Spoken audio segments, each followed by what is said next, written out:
Good evening, you're watching the news on Croatian television. A delegation representing the families of those still missing from the Serbian aggression met with Serbian President Aleksandar Vučić in Belgrade today. Vučić promised them that he would actively pressure the army to make available to Croatia all information regarding the 1,945 Croatian nationals still listed as missing from the homeland war. We warned him that for more than 20 years, Serbian institutions have not been doing their job in this regard, and that at this time, he, as the Serbian president, is a person who could get this issue moving if he truly wanted to. I cannot right now tell you if I believe that he will do that. All of the families and myself are simply waiting to see if he will fulfill his promises. I have to say that it seemed to me that at one point he was shocked by some of the facts we presented. Following the fourth meeting of the government's Council for Demographic Revival today, the State Secretary for Demographics tendered his resignation. Here is how he reacted when reporters asked if the three measures being presented hadn't already been presented 3 months earlier. That is correct. I agree with you. This is all just folklore. After spending the last 16 months in government as a young demographer, I feel that this isn't being dealt with seriously, and today I am tendering my resignation as State Secretary, because this country is dying. This is the worst situation we've had since independence.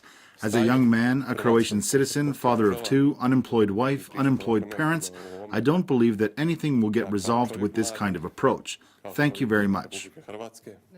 I had no idea. This is perhaps the impatience of the young person. The statistics are not encouraging.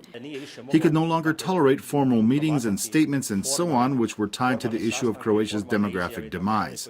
And I have to admit that I personally am proud of Marin Strmota. Meanwhile, the State Statistics Bureau today released data which indicates that more than 17,500 more people died than were born in Croatia in 2017. In other news, the chairman of the SDP held a press conference today at which he called for personnel changes in the Plenković government over the Agrokor issue. Davor Bernardić described the Agrokor case as legalized theft organized by the incumbent government. For us, it is time for Plenković to show some responsibility. He has to resolve the situation in Agrokor or step down. Croatia needs a prime minister who adopts decisions and one who does not hide for 15 days. For us in the SDP, the situation is quite clear. Deputy Prime Minister Martina Dalić, Plenković's closest associate, can no longer be a minister in the government. Meanwhile, Most MP Nikola Grmoja expressed his concern that a settlement agreement with Agrokor's creditors has still not been reached, nor has there been any progress in restructuring the concern. He also commented on allegations of conflict of interest with regard to Agrokor crisis manager Ante Ramljak.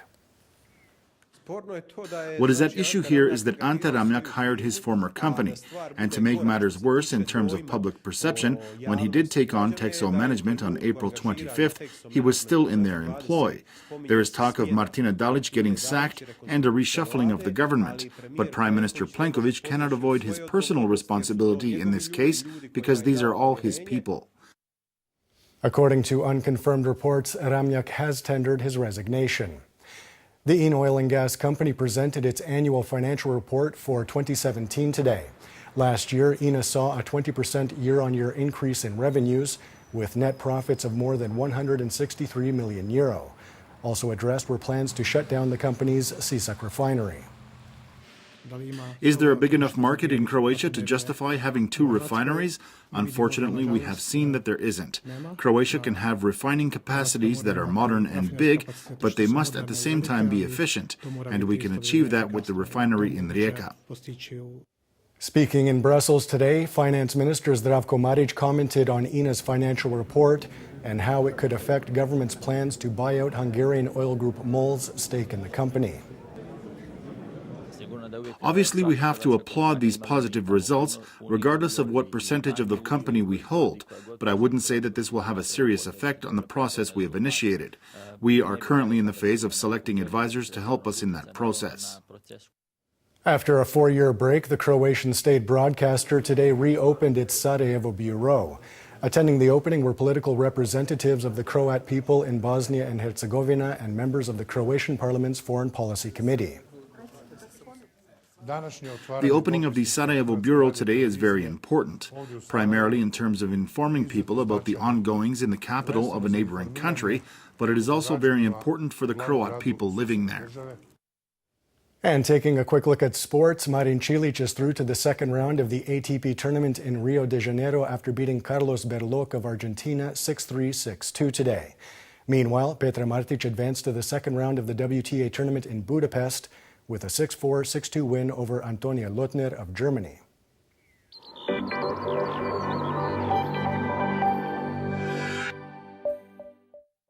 And now the forecast for tomorrow. Predominantly overcast with snow, especially in mountainous regions. The northern coast will also see some light snow, while the rest of the coast will see rain.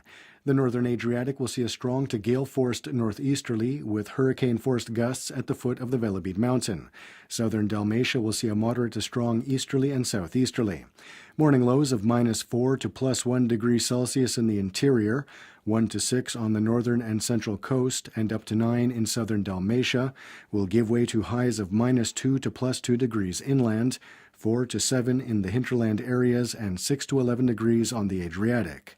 The 3-day forecast for the interior calls for overcast skies with snow, relatively windy and cold temperatures on Thursday and Friday. Mountainous regions will see more than 1 meter of snow.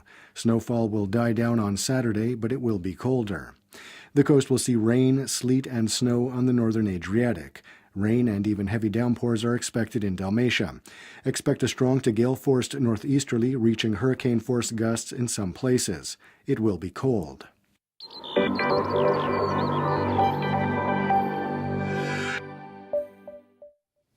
And that wraps up the news. Be sure to join us again tomorrow night.